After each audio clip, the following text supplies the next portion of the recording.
Hello friends, இன்னைக்கு நாம வத்தல் குழம்பு எப்படி செய்யறதுன்னு இந்த வீடியோவில் பார்க்க போகிறோம். இன்னைக்கு நாம சுண்ட வத்தல் எடுத்து குழம்பு செய்ய போகிறோம்.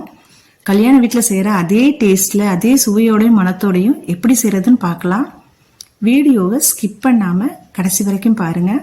வாங்க ஃப்ரெண்ட்ஸ், எப்படி செய்யறதுன்னு பார்க்கலாம். ஒரு கடாயை அடுப்பில் வச்சுக்கலாம். ஒரு 5லேருந்து 6 ஸ்பூன் அளவுக்கு நல்லெண்ணெய் சேர்த்துக்கலாம். அப்படி இல்லைன்னா கடலெண்ணெய் கூட சேர்த்துக்கலாம். நம்ம நல்லெண்ணெய் சேர்க்கறதுனால குழம்பு நல்லா டேஸ்ட்டாக இருக்கும். சுண்டவத்தை எடுத்து வச்சுருக்கோம், அதை இதோட சேர்த்துக்கலாம். இன்றைக்கி நம்ம சுண்டவத்தை எடுத்துருக்கோம். மணத்தக்காளி வத்தை இருந்தால் அதுவும் சேர்த்துக்கலாம். ரொம்ப கருத்துறாமல் நல்லா இந்த மாதிரி பொன்னிறமாக இருக்க மாதிரி வறுத்து எடுத்துக்கலாம். இதை அப்படியே வேறு பாத்திரத்துக்கு மாற்றி வச்சுக்கலாம். அப்படியே இந்த கடாயில் இன்னும் ஒரு 2 ஸ்பூன் அளவுக்கு நல்லெண்ணெய் சேர்த்துக்கலாம். எண்ணெய் சூடு ஏறினதையும் 1 ஸ்பூன் கடுகு உளுந்தம் பருப்பு, 1/2 ஸ்பூன் வெந்தயம், 1/2 ஸ்பூன் சீரகம் சேர்த்துக்கலாம். நல்லா பொரியட்டும். 3 காஞ்ச மிளகாய் எடுத்துக்கலாம். கொஞ்சமாக கருவேப்பிலை சேர்த்துக்கலாம். நல்லா பொரியட்டும். ஒரு 30 சின்ன வெங்காயம் எடுத்து 2ஆக கட் பண்ணி வச்சுருக்கோம், அதை சேர்த்துக்கலாம். 25 பல்லு பூண்டு எடுத்து வச்சுருக்கோம், அதையும் சேர்த்துக்கலாம். இந்த எண்ணெயிலேயே நல்லா பூண்டு வெங்காயம் நல்லா வதக்கி விட்டுக்கோங்க. நல்லா வதங்கணும். ஒரு சின்ன பழுத்த தக்காளியை கட் பண்ணி வச்சுருக்கோம், அதையும் சேர்த்துக்கலாம். இது எல்லாத்தையும் நல்லா வதக்கி விட்டுக்கலாம். நல்லா வதங்கியிருக்கு பாருங்கள். இந்தளவுக்கு நல்லா வதங்கணும். புளி எடுத்து ஊற வச்சுக்கலாம். ஒரு சின்ன எலுமிச்சம்பழம் அளவுக்கு எடுத்துக்கலாம். இதிலே ஒரு 1/2 ஸ்பூன் அளவுக்கு மஞ்சத்தூள், மிளகாத்தூள் ஒரு 2 ஸ்பூன் சேர்த்துக்கலாம்.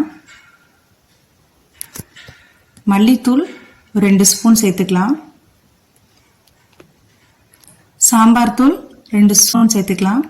இது நம்ம நார்மலாக சாம்பாருக்கு போடுற சாம்பார் தூள்.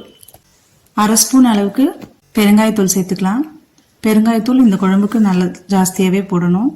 நம்ம நார்மலாக சாம்பாருக்கு போடுறதோட கொஞ்சம் கூட போடுங்க. இந்த எண்ணெயிலே இந்த தூளெல்லாம் நல்லா ஒரு முறை வதக்கி விட்டுக்கலாம். இதுலேயே வதக்கிறதுனால குழம்பு நல்லா கலராக இருக்கும், நல்லா டேஸ்ட்டாக இருக்கும். எண்ணெயிலே வதங்கிறதுனால அடுப்பை சிம்மில் வச்சுக்கோங்க. நம்ம கரைச்சி எடுத்து வச்சுருக்க புளித்தண்ணியை இதோடு சேர்த்துக்கலாம்.